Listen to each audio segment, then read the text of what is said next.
J-Itses temui Erick Thohir demi naturalisasi. Sintayong simpan strategi jelang kualifikasi Piala Asia U23. Bundesliga bantu PSSI selama timnas U17 TC di Jerman. Sebagian informasi selengkapnya hanya di Garuda Space Update.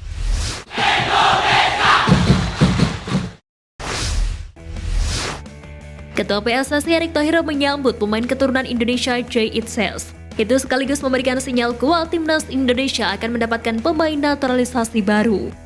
Erick menyampaikan momen pertemuan dengan J melalui unggahan Instagram pribadi. Menteri BUMN tersebut mengisyaratkan bek berusia 23 tahun itu siap berkontribusi untuk timnas Indonesia. Bukan tak mungkin J bisa menjadi pilar utama pertahanan skuad Garuda. Terlebih sang pemain memiliki posisi serba bisa baik sebagai bek maupun gelandang. Diketahui J merupakan pemain kelahiran Mierlo, Belanda pada 2 Juni 2000.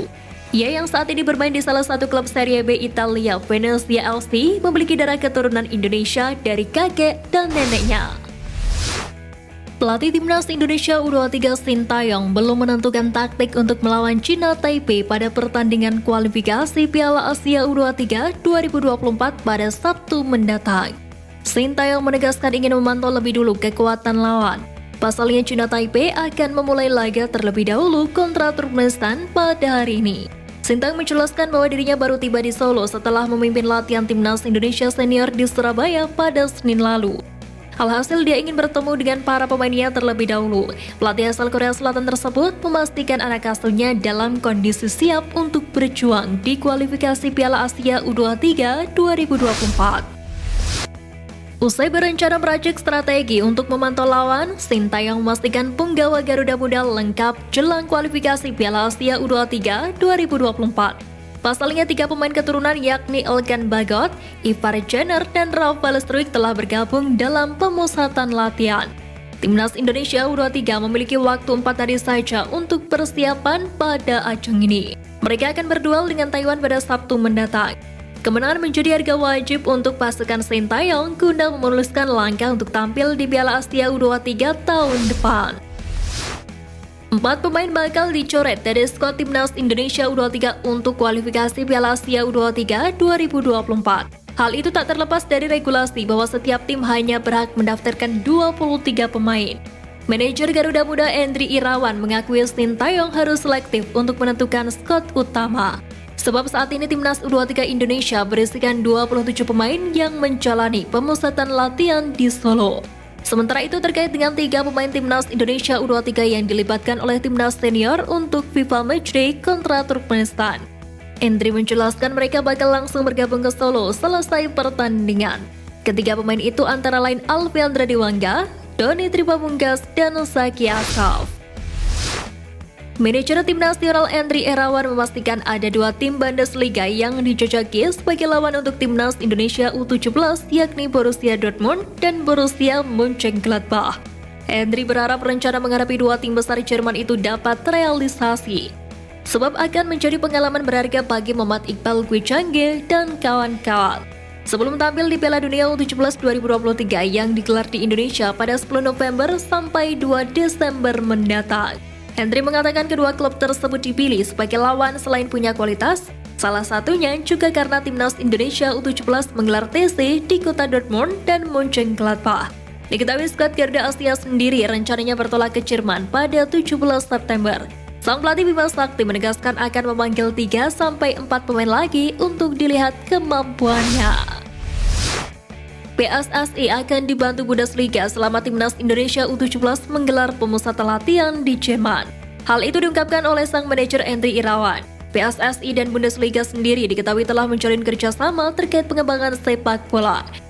Sementara itu, Frank Wortmuth selaku penasihat timnas Indonesia U17 diutus ke Belanda guna memantau langsung pemain diaspora yang dinilai pantas diberi kesempatan bergabung ke TC di Jerman. Beberapa waktu lalu timnas Indonesia U17 berkesempatan menjamu Korea Selatan U17 pada pertandingan uji coba. Hasilnya timnas Indonesia U17 takluk dengan skor 0-1 dari Korea Selatan U17. Rangkaian uji coba dengan hasil buruk diharapkan menjadi pembelajaran berharga skuad asuhan Bima Sakti sebelum tampil di ajang sesungguhnya yakni Piala Dunia U17 2023. Terdapat 3 kontestan Piala Dunia U17 2023 yang memutuskan menjajal lebih dulu di Training Center Bali United Pantai Purnama, Gianyar, Bali. Dilansir dari laman Bali United, 3 negara tersebut yakni Timnas Meksiko U17, Timnas Amerika Serikat U17, dan Timnas Jepang U17. Ketiganya telah menyatakan kesediaan mereka untuk melakukan persiapan di Bali dengan tujuan beradaptasi lebih dulu dengan kondisi suhu di Indonesia. Menariknya, Bali tidak menjadi venue Piala Dunia U17 2023. Padahal Stadion Kapten Iwayan Dipta sebelumnya disiapkan untuk Piala Dunia U20 meskipun batal. Pesta sepak bola dunia usia muda itu akan digelar di 4 stadion di Indonesia berdasarkan rekomendasi FIFA. Keempat stadion itu yakni Jakarta International Stadium, Stadion Sijalak Harupat, Stadion Manan Solo, dan Stadion Gelora Bung Tomo, Surabaya. Anggota Komite Eksekutif PSSI Andri Irawan menyebut Viking FK memberikan keterangan resmi soal penyebab Zain Patinama absen membela timnas Indonesia lawan Turkmenistan pada 8 September nanti. Dalam surat tersebut, Andri menjelaskan bahwa Zain Patinama butuh istirahat selama beberapa minggu untuk pemulihan. Sementara itu, Sintayong tidak memanggil pemain baru untuk menggantikan Zain Patinama.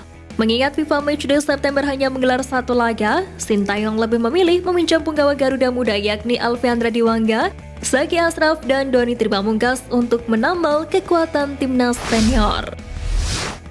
Bek andalan Sintayong, Rizky Ridho, menegaskan dirinya harus meninggalkan label pemain timnas Indonesia senior saat bergabung dengan timnas U23.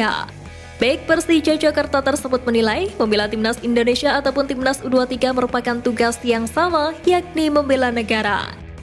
Rizky Ridho mengaku siap untuk dipasangkan dengan siapapun di lini belakang timnas Indonesia U23 pada kualifikasi Piala Asia U23 2024. Sementara itu, sang pelatih Sintayong meyakini bahwa untuk pemain tim nasional tidak memiliki syarat usia muda ataupun tua.